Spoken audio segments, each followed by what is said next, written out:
I answered the phone on the third ring. It was 3:47 inches the morning, and in 63 years, I've learned that calls at this hour never bring good news. Hello? Static crackled through the line. Then a woman's voice, professional but urgent. Is this William Garrison? Speaking. Mr. Garrison, my name is Patricia Chen. I'm a social worker at St. Paul's Hospital in Vancouver. I'm calling about your daughter. My hand tightened on the phone. My daughter? Yes, sir. Jennifer. She's here, and she's asking for you. The room tilted. I sat down hard on the edge of my bed, my wife stirring beside me. That's impossible, I said. The words came out flat, mechanical. My daughter died 31 years ago. There was a pause. Mr. Garrison, I understand this must be shocking, but the woman here has identification. She says she's Jennifer Garrison. She has a birthmark on her left shoulder blade, shaped like a crescent moon. She says you used to call it her lucky moon when she was little. I stopped breathing. Nobody knew about that. Nobody except family. We'd never mentioned it in any missing person reports, never told the police. It was our private thing, something I'd made up when Jenny was 3 years old, terrified of the dark. Mr. Garrison? I'm here. My voice cracked. Where did you say she is? St. Paul's Hospital, the psychiatric unit.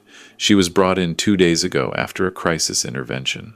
She's stable now, but she's asking for you. She says she finally knows who she is. I looked at the clock. 3:49 a.m. Vancouver was a 4-hour drive from Kelowna. 5 if I hit traffic. I'm on my way. I hung up before she could say anything else, before I could think too hard about what I was doing, before 31 years of grief could talk me out of it. My wife Margaret was awake now, watching me with that careful expression she gets when she thinks I'm about to do something reckless. Who was that? Someone says they found Jenny. She sat up straight. Bill, I know.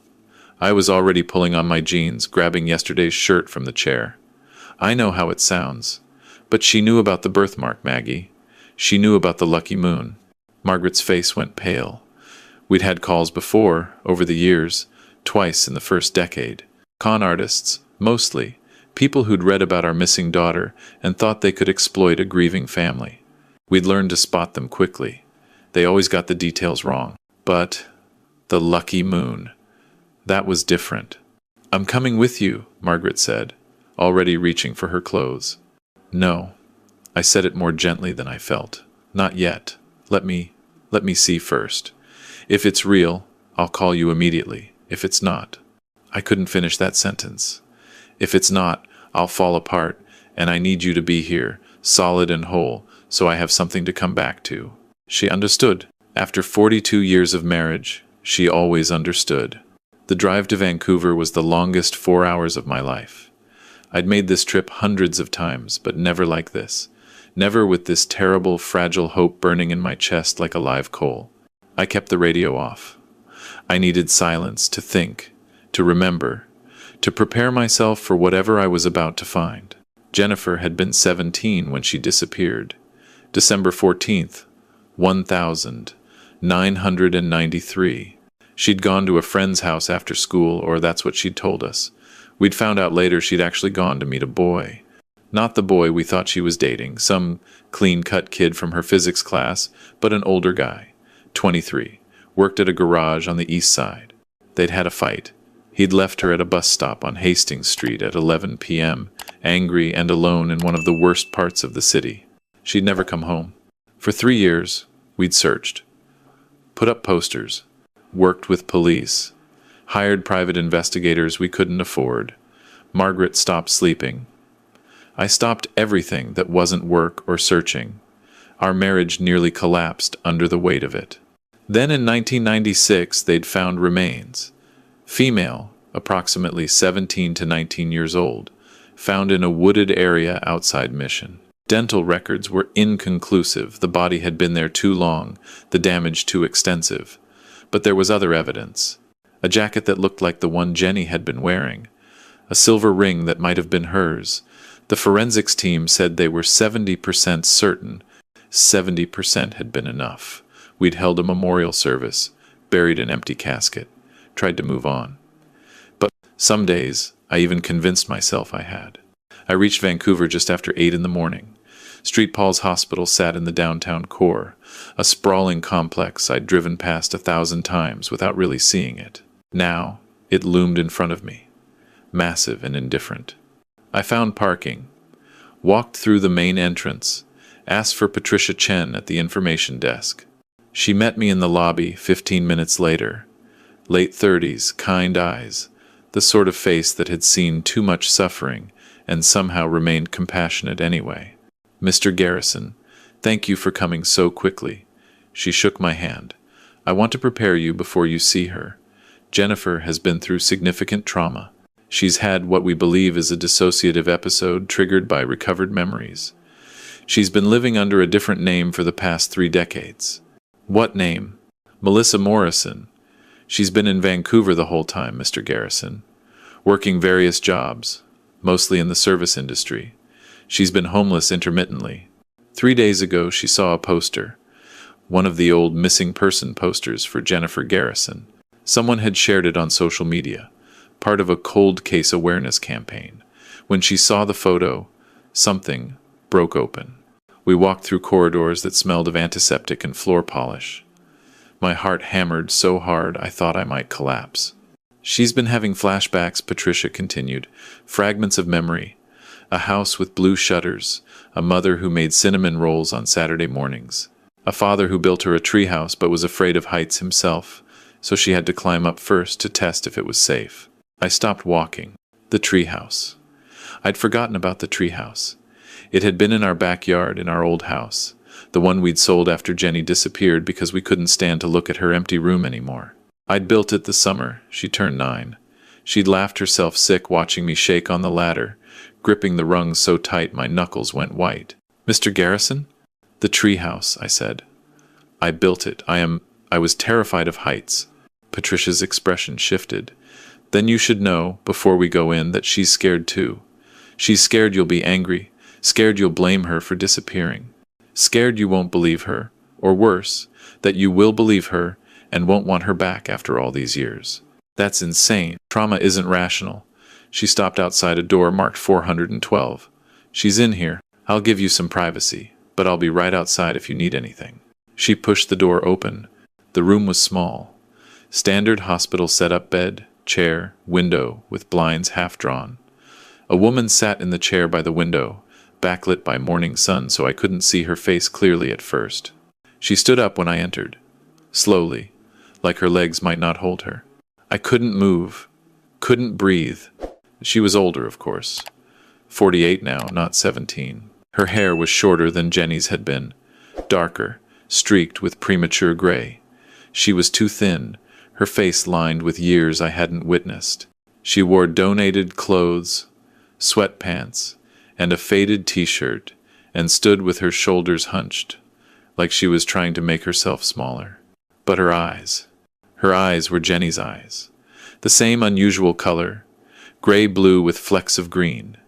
The same way of looking at you, direct and slightly defiant, even when she was scared. "Dad?" The word broke me open. I'd imagined this moment 1,000 times in the first years after she disappeared. In my imagination, I'd always been strong, calm, the pillar she could lean on. Instead, I stood there shaking, tears streaming down my face, unable to form words. She took a hesitant step forward. I don't remember everything yet, but I remember you. I remember the treehouse. I remember you teaching me to ride a bike in the driveway, how you ran behind me for 3 hours even though your back was killing you. I remember the way you'd read me Narnia books before bed, doing all the different voices. Jenny, I don't know if I can be her again. Her voice cracked. I don't know if I'm still that person. I've been someone else for so long. I closed the distance between us in 3 steps, pulled her into my arms. She was stiff at first, uncertain, then collapsed against me like a puppet with cut strings. She smelled wrong, not like my daughter, not like the girl who'd used strawberry shampoo and worn too much of her mother's perfume. She smelled like hospital soap and fear and decades of hard living. But when I closed my eyes, I could feel the shape of her, the way her head fit against my shoulder, the way she'd always been tall for her age, almost as tall as me by the time she was 15. "You're alive," I whispered. "You're alive. That's all that matters." We stood there for a long time. Eventually, we Saturday. She in the chair, me on the edge of the hospital bed. And slowly, haltingly, she began to tell me what she remembered. The night she'd disappeared, she'd gotten off the bus at Hastings in Maine. She'd been crying, angry at the boyfriend, angry at herself for lying to us, angry at the whole world. She'd started walking, not really paying attention to where she was going. Someone had approached her.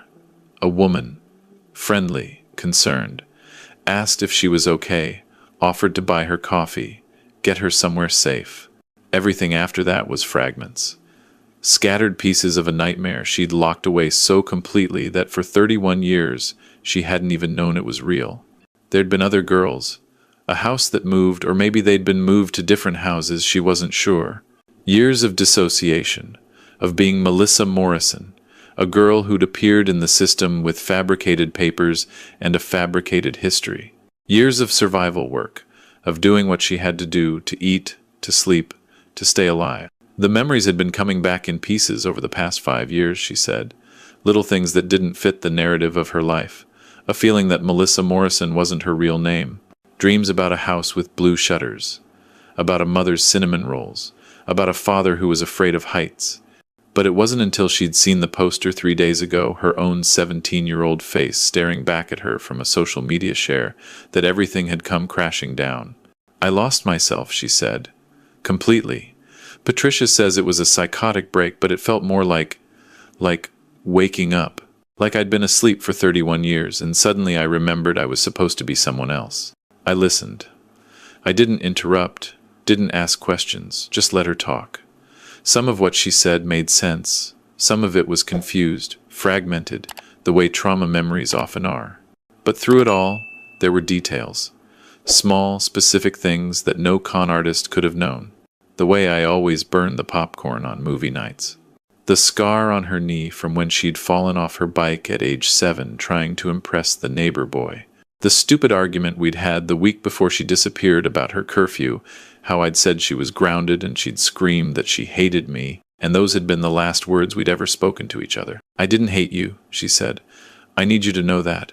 I was 17 and stupid, but I didn't hate you. I know." My throat was so tight I could barely speak. "I know, sweetheart. I know." There was a knock on the door. Patricia came in, apologetic. "I'm sorry to interrupt, but Jennifer needs to rest. And Mr. Garrison, there are some things we need to discuss, practical matters." We stepped into the hallway. Patricia kept her voice low. "We'll need to do a DNA test to confirm her identity, though given what you've told me, I don't think there's much doubt. The police will want to interview her, obviously. There's a trafficking task force that's going to be very interested in her case. And she'll need extensive therapy, Mr. Garrison. She's had what amounts to a complete identity collapse. The integration process will take months, maybe years. Whatever she needs, there's something else." Patricia hesitated. "The remains you buried in 1996, we'll need to re-examine them. If Jennifer is alive, then someone else's daughter is in that grave. Someone else's family deserves to know the truth." I'd been so focused on Jenny being alive that I hadn't thought about that. The implications hit me like a fist to the gut. For 31 years we'd mourned her, but somewhere out there, another family might still be searching, waiting for news that would never come, because we'd taken their daughter's body and called it ours.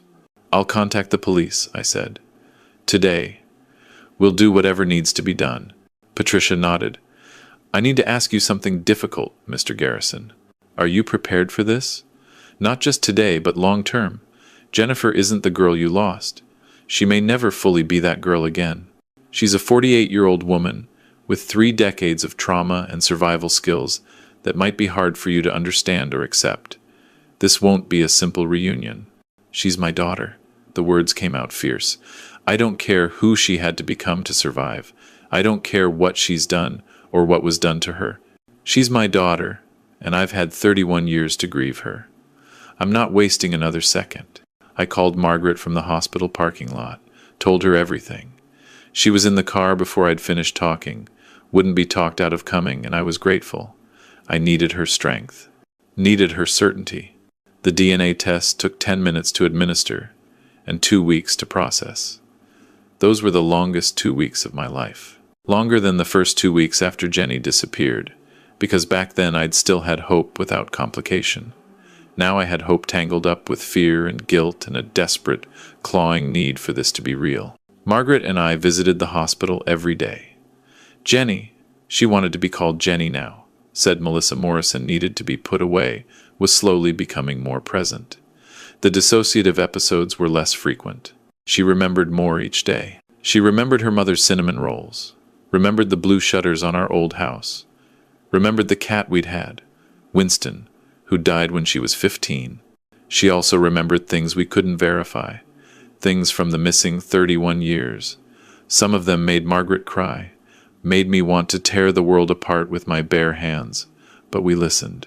We bore witness, because that's what she needed. The DNA results came back on a Tuesday. Patricia called me into her office to deliver the news, even though we all already knew what it would say. "It's a match, Mr. Garrison. Jennifer is your daughter." I nodded, couldn't speak, just nodded. "There's more. The police have reopened the investigation into the 1,996 remains. They've been able to extract DNA, and they've run it through the national database. They've found a match. The girl in the grave was Rebecca Kim. She went missing from Surrey in 1995. Her family has been notified." Another family, I thought. Another father who'd spent decades not knowing. At least now they would have answers. At least now they could bury their real daughter, say real goodbyes. It didn't make what happened to Rebecca okay. Nothing could make that okay. But maybe it gave her family something. Some small measure of peace. Jenny came home 3 weeks after that first call. Not to the house Margaret and I had, now a condo in Kelowna, downsized after the kids left home, but to a small apartment we helped her rent in Vancouver. She wasn't ready to leave the city yet. Needed to be close to her therapy team, to Patricia, to the world she knew as Melissa Morrison, even as she slowly let that identity go. We helped her furnish it. Margaret bought her dishes and towels and a comfortable chair. I built her a bookshelf, teasing her about how I still wasn't any good with a hammer after all these years. She smiled at that. A small, fragile smile, but real. Our sons came to meet her. That was hard.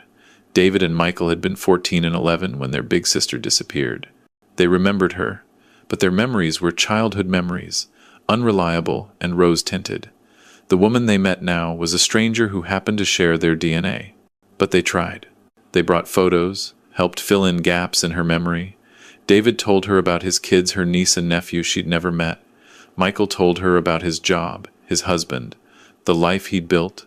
She cried during those visits, mourned the decades she'd lost with them, the relationship they might have had. But slowly, carefully, we built something new. The police investigation into what happened to Jenny was ongoing. She'd been able to give them some details, though many of her memories were still fragmented. There'd been a trafficking ring, they told us, based in the downtown East Side, operating for decades. Most of the original perpetrators were dead or in prison for other crimes, but the task force was following every lead. Jenny testified in closed session. Margaret and I waited outside, holding hands, while our daughter relived the worst moments of her life in service of justice. Afterward, she'd come out shaking. We'd taken her for coffee, her new thing. She drank coffee constantly, needed the warmth and the ritual of it, and sat with her while she processed. "I thought I'd feel better," she'd said. "Telling them everything. I thought it would help. Does it?" "I don't know yet." She'd wrapped her hands around her mug, staring into the dark liquid. "Maybe. Ask me in a year." That had been 4 months ago. It was March now. The cherry blossoms were starting to bloom in Vancouver, and Jenny had called to ask if we wanted to visit. We did. Always. She met us at the door of her apartment, and I was struck by how different she looked. She'd gained weight, a good thing, Margaret kept saying. She'd been dangerously thin when we'd found her. Her hair had grown out, showed more of the auburn color I remembered from her childhood. She wore jeans and a sweater that actually fit her, not the donated clothes from the hospital. She looked more like herself. Not the 17-year-old who'd disappeared, and not entirely Melissa Morrison either. Someone new, someone who was learning to be both. "I made coffee," she said. Then, almost shyly, "And I tried to make cinnamon rolls. Mom's recipe! I had to call her 3 times to get it right, and they're definitely not as good as hers. But they'll be perfect," Margaret said, pulling her into a hug. We sat at her small kitchen table, eating slightly overdone cinnamon rolls that tasted like forgiveness, like second chances, like all the Saturday mornings we'd never had but might still get. Jenny told us she'd been approved for vocational training, wanted to study to be a social worker, work with trafficking survivors, wanted to take her nightmare and turn it into something that might help someone else. I thought about how proud I was of her. This woman who'd survived the unsurvivable, who'd lost herself and found her way back, who was choosing to move forward instead of staying stuck in the past. "I've been thinking about the treehouse," she said suddenly. "Do you remember, Dad? How scared you were of heights." "I remember. Why did you build it if you were so afraid?" I looked at her across the table, at this daughter who'd been dead and was alive, who'd been lost and was found, who'd been Melissa, and was Jenny, and was herself. "Because you wanted one," I said simply. "Because you were mine, and I would have climbed Everest if you'd asked me to." She smiled. A real smile, the kind that reached her eyes. "That's good," she said, "because I think I might need you to climb a few more mountains before we're done." "Then that's what I'll do," I told her. "However many mountains, however long it takes. I'm not going anywhere." And I meant it. We'd lost 31 years, we'd never get them back, but we had now, we had whatever time was left, and I intended to make every second of it count. Because my daughter had come home, not the same, not whole, not healed, but alive. And that was everything.